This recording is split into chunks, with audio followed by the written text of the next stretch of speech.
What is going on, FA Nation? John Pembe here with Keith Eister. Welcome into the Fantasy Alarm MLB DFS Playbook live show. We are looking at the Thursday main slate starting 6:35 p.m. Eastern time. It's 5 games on tap here this evening, but it is a kind of a difficult one to decipher, especially once again, as it feels like it's been for a few slates now. The pitching matchup specifically. We run into these situations, Keith, where we work our way through pitching rotations. And sometimes you just get the end of teams' rotations, and that's kind of what we have here for the most part. Or we have some pitchers that we generally don't mind using in tougher spots. So if you get the pitching right tonight, you might just be ahead of the field at this point. Yeah, this is a tough one. The clear best pitcher on the slate is facing the best offense in baseball so far this season. Yeah, in a minor league ballpark. Yeah. In a minor league ballpark, so that's not great. And there's not a lot of skills throughout the rest of this slate. So who knows? I think you could go a lot of different ways on the slate. Like you said, we've seen crazy things happen. If there was one thing I was sure about yesterday, it was Angels against Patrick Corbin, and well, that didn't work out. So we tried again today. Not a lot to work with though. No, we had I said I texted our group chat at one point last night, and it was Corbin, Newcomb, Cannon, and the rest of like the trash pitchers on that slate. 18 and a third scoreless innings. It was Cannon, Falter, Newcomb, Corbin had combined to throw 18 and 2/3 scoreless innings at the time of my message. You guys around 9 p.m. Eastern time. So and like for the most part, that held up. Like they just did not give up anything. Zach Littell didn't give up anything. The day before that, we had Randy Vasquez. Again, skirt. All the hits allowed and not give up any runs to the Cubs. So, yeah, pitching has been a struggle bus of late here. If you played the morning slate, we liked the Andrew Heaney. That worked out. Some pitchers, Sears did his job. So, play in the morning today, maybe you had a better opportunity to, find some value. But, again, picking the right pitching today is going to be a little tough. You mentioned Bradley's your top price guy. He's the top owned player as well. I have him currently on the last update a couple minutes ago here at 42%. So I think everybody is just like, you know what? He can strike out more than anybody on this slate. We'll just hope he doesn't give up 8, and we'll live with sort of the rest of the way this pitching position has gone. Could present an opportunity to fade Taj if you think the Yankees get to him at that kind of ownership. You're generally one that fades that big of ownership. Are you riding or fading that today? So when it's a clear best pitcher on the slate situation, I don't often fade it. I'm into fading guys that I don't think are as talented as their ownership dictates. Sure. In this case, Taj Bradley is far and away the best pitcher on this slate. The only pitcher with a strikeout rate above 30%. Nobody's even really close. The guy on the other side of this game is very inexperienced and is dealing with the same problems with the ballpark that Bradley is. So It is a tough matchup. The Yankees are extremely good. I am terrified of the Yankees lineup. Aaron Judge has been absolutely hitting everything in sight. Not many home runs, but he's hitting like 400. Yeah. The ballpark. Rice.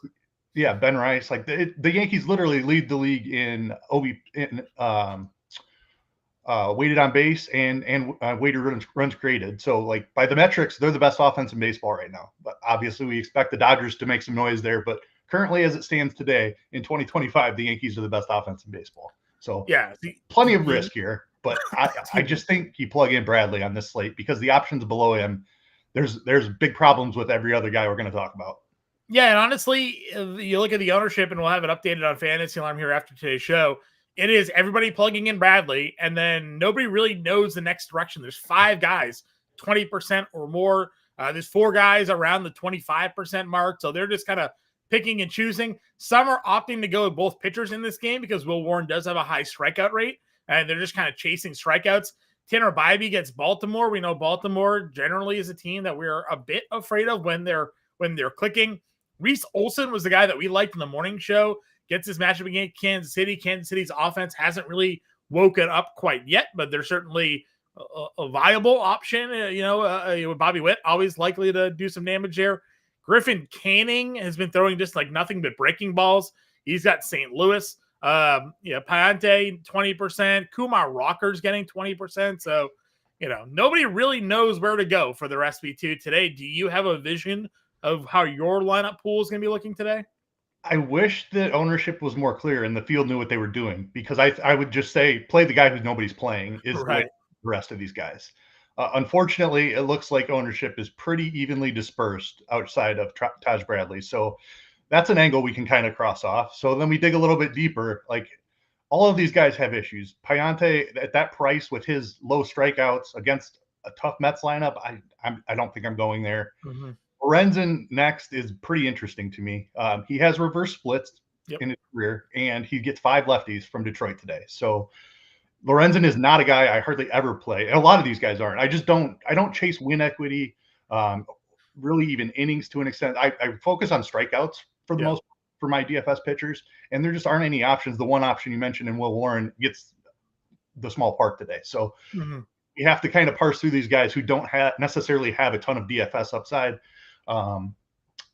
The Tigers lineup has me on Lorenzen a little bit. I didn't like him as much earlier today, but I've kind of grown on Lorenzen. Just, it's nothing special. BABIP is generally a luck stat we look at, but when a guy has a long track record of having a below average BABIP, which is a good thing, throughout his career, then I think you have to pay attention to that, because there is some skill involved. While it is mostly dependent upon luck, there is skill involved, and Lorenzen consistently limits batting average on balls in play. Yeah. So he can get through 6 innings here. 5 lefties. The strikeouts aren't going to be there. He's around 19% strikeouts. That's not great. If you can get you 3 or 4 strikeouts and go 6 innings and pick up a win, then that's going to be enough on this slate, I think. Yeah, listen, the Lorenzen thing we pointed out in the morning show, this dude, going back to last year, like at one point, I think lefties were like 2 for 40 off of him or something like insane. They just do not touch this guy. And even this year, the batting average, I think, is around 260, but it's like a 270 WOBA. Like, there's no isolated power against him, against left-handed hitters. So, like, not at all worried.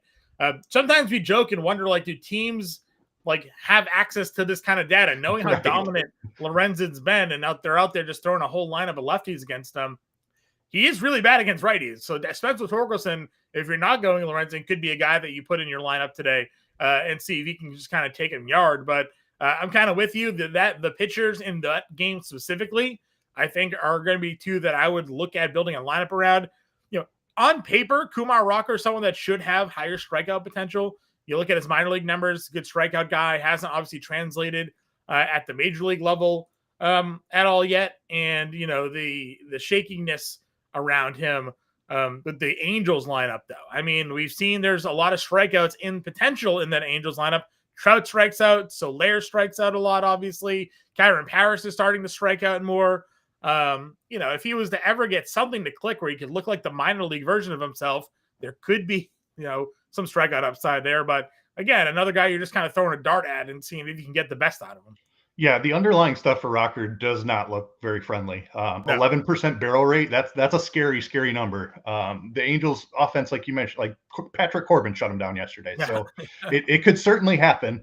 The strikeouts in the bigs have not been there for Rocker, as you kind of alluded to there. Big strikeout guy in the minors, but sometimes it takes a while for that stuff to translate, or for a guy to learn how to pitch and sequence correctly. And Rocker hasn't figured that out yet. So I don't think I'm looking there either. The best name probably outside of Bradley is Tanner Bybee, the guy who's had the most success in his career, at least. It doesn't look good for Bybee this year either. The strikeout rate is all the way down to 16% this season. I was digging in on him a little bit. He has a 30% called strike whiff rate, which is actually higher than his CSW last season, when he had a 24% strikeout rate. So I'm not quite sure what's going on with Bybee. The velocity looks fine under the hood. Everything looks fine under the hood, except for he's not putting guys away. He has like a 5% put away rate on his sweeper, which he's using more as an out pitch this season. His changeup put away is way down as well. He's not finishing at bats, which is leading to almost no strikeouts for him.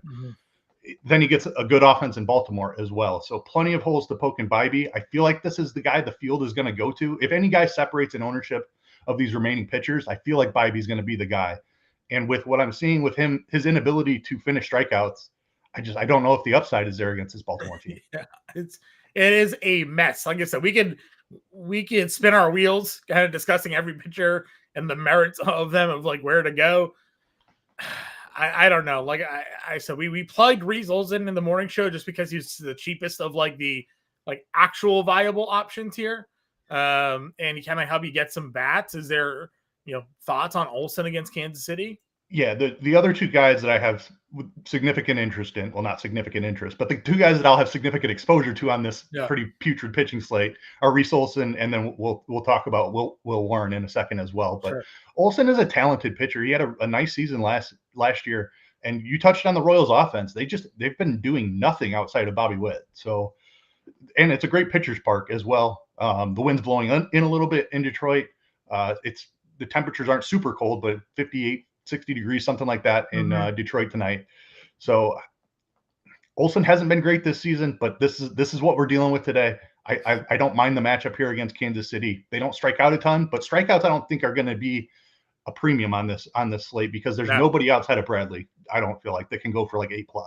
I mean, just looking at like some of the projections that I've seen for pitchers today, like 13 fantasy points, 12 fantasy points on DraftKings tonight is like where people are being projected at. Like there's no strikeout upside, very minimal win equity in all of these matchups as well. You don't know if any of these guys are going to go much more than the 5 innings that they're on the field for, if that at all.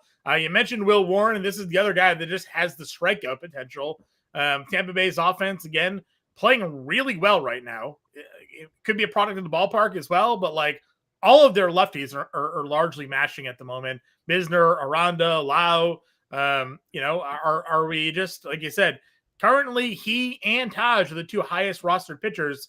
It's just a strikeout race, basically, is what we're looking at here. Yeah, it's a high risk spot for sure. Tampa Bay has the 7th highest WOBA in baseball, so they've been really good, as you mentioned. The park is a factor as well. Short porch in right field is going to be a problem for these lefties who, if you look at Warren's stuff, obviously we don't have a huge sample on him yet, but his stuff profiles where he's going to struggle against lefties. His strikeout rate was massively different last season. He's fixed that a little bit this year, but still a much higher strikeout rate to righties.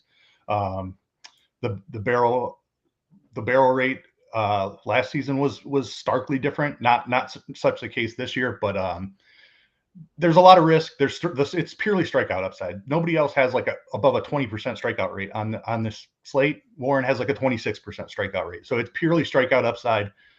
He might go out there and give up 5 or 6 runs and not factor in, but he does have that 6-7 strikeout upside that nobody else has. And sometimes, especially on DraftKings, you can allow yourselves to give up some runs if you're getting that strikeout potential and still have a higher ceiling than someone who may not give up any but strike out 2.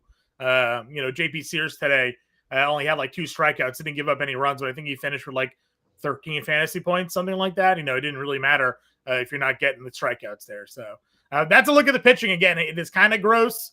Bradley's far and away the number 1 pitcher today, over 40% rostership. And then kind of close your eyes and throw a dart, whether it's Lorenzen, Olson, Warren, Bybee today. If you guess right, or if one of these guys goes and has an outlier performance, you're definitely in the money tonight, probably the way things are going here today. So moving on over to the catcher position. We've obviously talked about the uncertainty around these starting pitchers. So we got to know where we want to go for offense, right? You would think it's not the best spot. Like the Yankees are obviously an elite offense, but they get the best pitcher on the slate. Yeah. The Rangers have the highest total. I think that's certainly a spot we'll talk about, but I don't think it's super clear cut. There's a lot of different ways you can go with the offense as well. Yeah, Ohapi is 20% at catcher, highest roster, hitting 5th against Rocker, as we've said. Rocker, extreme inconsistency so far at the major league level. Salvi Perez is below him, as we've talked about. That matchup against Olson, if you're not looking there for some power. And then you have some value plays on the slate. Where are you particularly looking to build some catcher position around? Yeah, I mean, I don't love the ownership for Ohapi. It's not a spot that I particularly love at that price. Rocker price has for me is the big problem. Yeah, exactly. Yep. We don't have all the salary in the world, so getting up there is pretty tough. Rocker has given up a ton of hard contact and barrels, so I don't mind it if you want to go there. Sal Perez is a guy you can always try to find a home run from.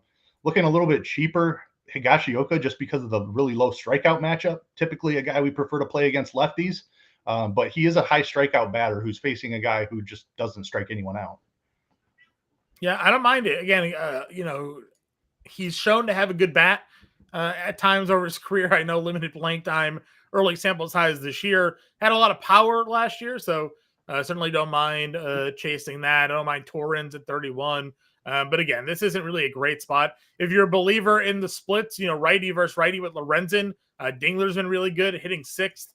Maybe you two-man stack Dingler with Torkelson, who's hitting cleanup today, and you get that 4-6 combo against Lorenzen again. Bad numbers against righties for Lorenzen, dominant against lefties. So he's sitting there at $3,800. You have Alonso, obviously, all the way up at the top. Aranda versus Will Warren. Ben Rice gets Bradley. What are your thoughts here at first base? Yeah, Alonso against a low strikeout pitcher is very intriguing. Payante is just going to try to force guys to hit it on the ground. Alonso and his fly ball rate should offset that pretty nicely. Even if you're using Will Warren, I think you can play Jonathan Aranda. Just big time power. Warren probably struggles with lefty power early in his career, at least. So Aranda looks pretty nice to me today in that park. Ben Rice, even against Taj Bradley, big time power, small park, same thing again. Let's see. Torkelson, you've mentioned him a couple times, would be my favorite price considered. The splits for Lorenzen, he's been much, much better this season. Even against righties, the numbers look really good. So Torkelson is my favorite price adjusted play. Shanwell, a guy that I don't mind there in the middle of the Angels lineup. Mm-hmm. Yeah, Shanwell starting to turn things around again. You get Rocker, so showed a little bit of power there. You have Jake Berger at $3,100, kind of waiting for him to wake up a little bit. Did get 3 hits last night, so maybe that's the spark we needed for a guy that has been like a flirty 25 to 30 homer guy for the last few years. And then I am actually fine going against Griffin Canning. I think St. Louis getting Alec Burleson, getting Lars Nootbaar, getting Brendan Donovan today against him, I think there's some value. I am not a Griffin Canning believer. We used to obviously call him the gas can here while he was with the Angels. I get he's throwing way more breaking balls this year, and that's helping him a little bit because he's not getting the fastball smacked. But a $3,000 fifth hitting Alec Burleson, I'd be willing to just plug that in as well. Yeah, I certainly don't have any troubles picking on Griffin Canning, even with the altered pitch mix. Just want to expand on the Berger point a little bit. I love that call out because I've talked about this situation in the past, but you have a guy who has massive power, but he has a huge strikeout problem. Now he's getting a guy who has a career strikeout rate at like 10%. Mm-hmm. So he's going to make contact with the baseball today, and good things generally happen when Jake Berger makes contact. I agree with you. Good ballpark, obviously, for offense there as well. Anthony's saying the optimizers are suggesting a Lorenzo Warren stack and a Rangers stack, rather. Is it a big mistake to fade the Yankees and Judge? I mean, I don't think it's a big mistake. Again, they're facing the best pitcher on the slate. So if you do play the Yankees and 40% of the field is playing Taj and the Yankees hang a crooked number on the board, you're probably sitting pretty because you're not going to have Taj in your lineup in that situation. So if you're playing multiple lineups tonight, Anthony, definitely get a Yankee stack. Like fade the 40% pitcher in one of your lineups and see if that puts you over the top of the field. So definitely okay with that strategy. Yep, I totally agree. Second base position, again, up at the top, you do have Jazz at 55, Westberg at 5K, Lyles 49, Gleiber, again, if you're looking for righties against Lorenzen, 43, Kyron Paris is 42, Donovan and Rengifo round out the 4K tier. During the previous show, I just kind of played Brendan Donovan coming off a really good game, yet I'm not a believer in Griffin Canning. Where are you when it comes to the second base position today? Yeah, Jazz is fine. Bradley has been great against lefties this season. His strikeout rate is enormous. So I don't necessarily love Jazz. Brandon Lau is a guy that I do really like on the other side of that game.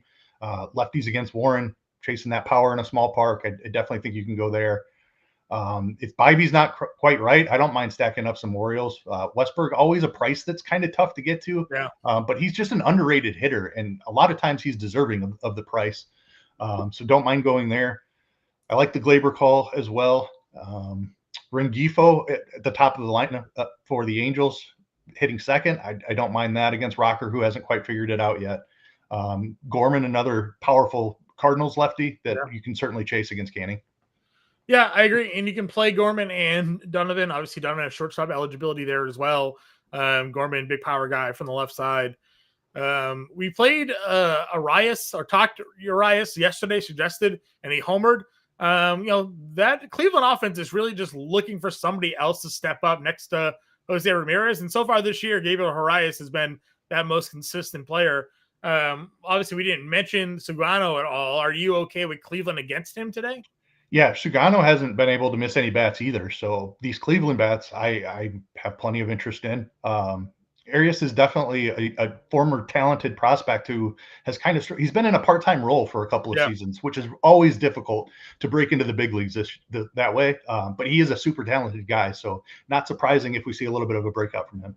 Yep, I agree with you. $3,300 for a guy that's homered in 3 of the last 5. Pretty good value there. Anything else at second for you? Marcus Semien, we probably need to mention in that matchup. Rangers have the highest total on the slate. I know he's not quite what he used to be, but I do like this matchup for him. Sure. Third base we go then. Jose Ramirez is the top guy here at 56. Outside of him, do you find yourself attracted to any of the other top price plays, or is this a spot where you live in the mid and value tier? Yeah, Jose Ramirez is kind of head and shoulders above the field for me. Caminero is a guy I've played a ton of, but I do prefer lefties against Warren. That strikeout rate to righties is a little bit troublesome for a guy who has had trouble making contact so far this season. So love the power from Caminero, but not necessarily the matchup. I mentioned Rengifo at second. You can play him at third as well. Josh Young is the standout here from a pricing standpoint, a guy that we've talked about several times as being better than this price tag. And now he gets a matchup against a extremely low strikeout pitcher. Yeah, Josh Young, again, a guy that we were all in on yesterday, ends up not coming through. So it would be so like him to come through here, or 2 days ago, rather, be so likely him to come through in this matchup. Because like you said, when he makes contact, he makes a lot of power when he hits bat on ball here. So it could be a spot for him for sure, at that price point at $3,800. India leads off. They got McKinstry hitting third today, which again kind of shows like why they're putting all these lefties in that lineup. I don't really want to play Zach McKinstry at $3,400. Anything else for you at the value range? No, I think that covers it. All right. Shortstop we go. Bobby Witt is your top priced. Gunnar Henderson's at $5,400. Lindor and Seager round out the top 4. We've pretty consistently said on this show that Corey Seager is too cheap. Should be priced at least with the other top 5K plays. So you're getting him at $4,800 off of a pretty big game last night as well. Feels like a bargain play today. Yeah, Seager's heating up. He's too cheap. Going to put the ball in play against Kochanowicz, so definitely love him. He's going to catch ownership, but it's a small slate. Sometimes you just have to eat the ownership. Definitely in on that. Henderson, I do like as a pivot if you want to look at that against Bybee, who has not been quite right this season. Witt is always playable as well. Obviously, the top end of shortstop is great. You can throw Lindor in there. Any of the top 4 guys are superb. I agree with you. We mentioned obviously Donovan at second base. Jackson Holiday hit the grand slam yesterday. He's $3,800. And then you have Rocchio, another guy that I think is pretty good. Haven't seen the full talent out of him quite yet, but is a switch hitter. Will hit from the left side. And again, I'm just not really in on what we've seen out of Sugano so far. Yeah, I agree with you. I mean, coming from overseas, we don't know fully what he is, but the early numbers, it looks like he's going to be pretty low strikeout. So big contact spot. Yep. Anything else at shortstop for you? Nope. No Taylor Walls or Tim Anderson for me. No Tim Anderson. What? Zach Nato can't arrive soon enough for us here. Yeah. All right. Outfield. This is where obviously it gets fun. There's a lot of top tier plays here. How are you going about designating which outfielders to plug in from the top spots? Yeah, so this Judge guy is pretty good at hitting baseballs. I think he's facing the best pitcher on the slate, so you have a unique situation here. I'm not opposed, and generally, like one hitter against a pitcher, I'm okay with.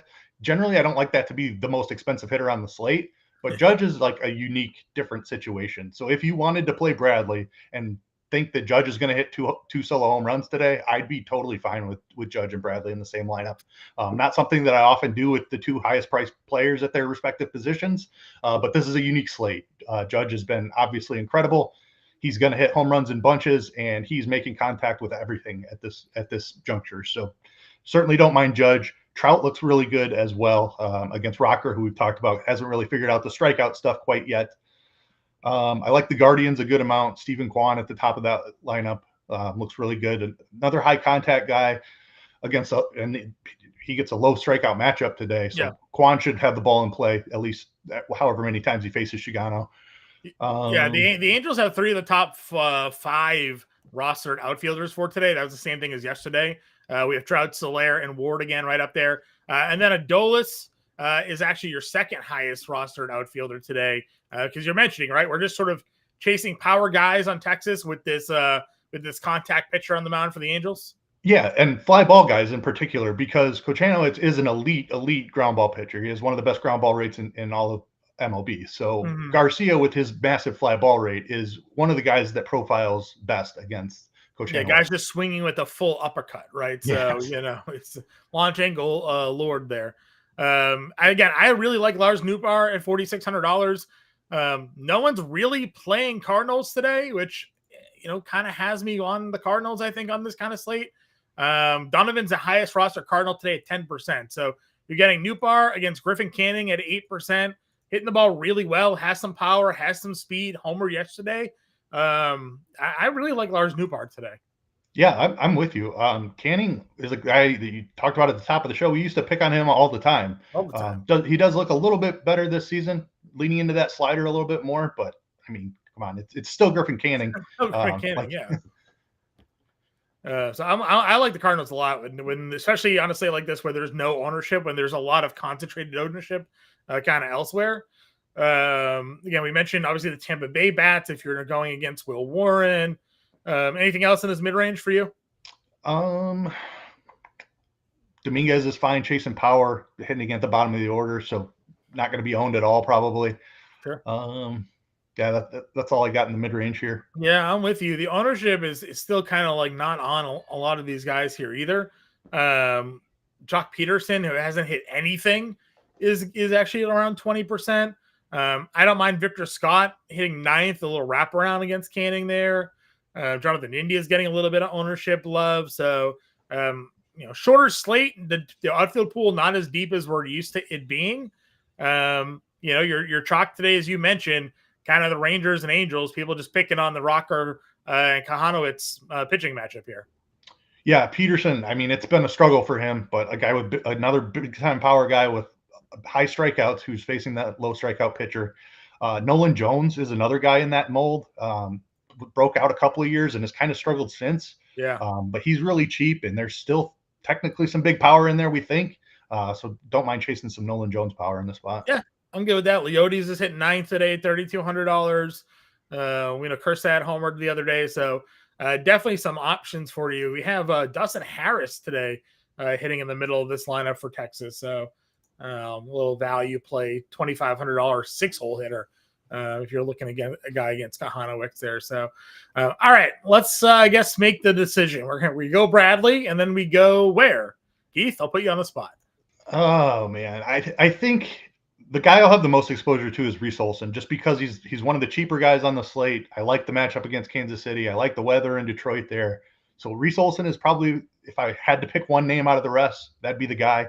Yep. I do like Lorenzen a good amount too, but his price is just a little bit tougher to get to than Olson.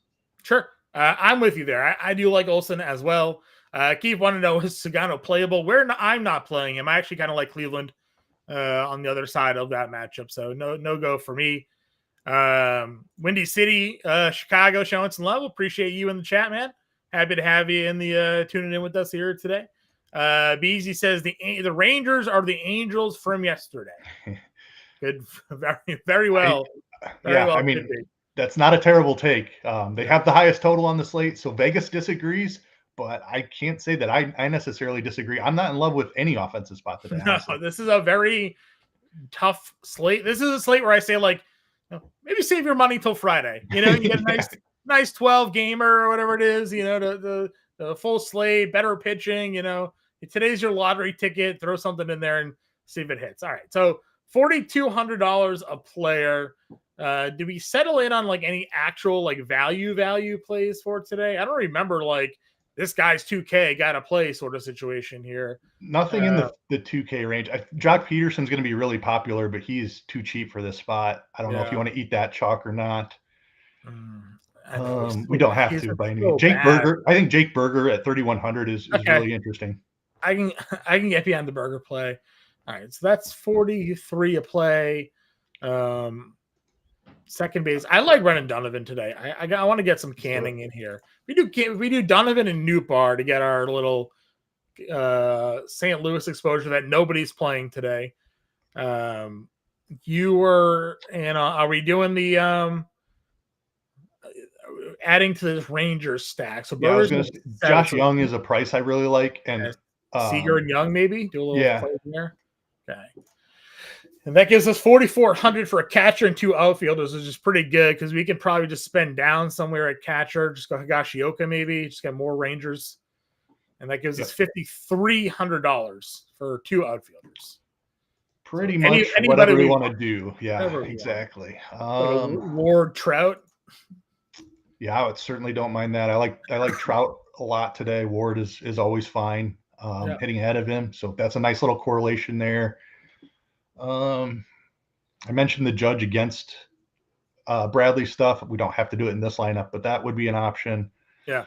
Like Trout's my favorite spend up. If we're throwing Bradley, it's clearly Trout is my favorite spend up. So we got Bradley, Olsen, Higashioka, Berger, Donovan, Young, Seager, Nootbaar, Ward, and Trout.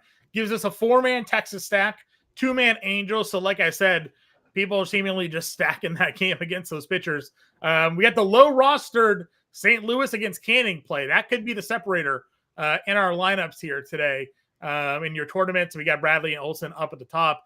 Jeffrey says, what about J.D. Davis getting called up to make his debut for the Angels today? Or not his debut, but getting called up maybe at bat a couple of days ago. Here's the thing. J.D. Davis against lefties. He's not very good at baseball. No, maybe he once was, but it's been a struggle for J.D. And Davis. it was always a lefty split for him. So I'm less inclined to play some J.D. Davis here today.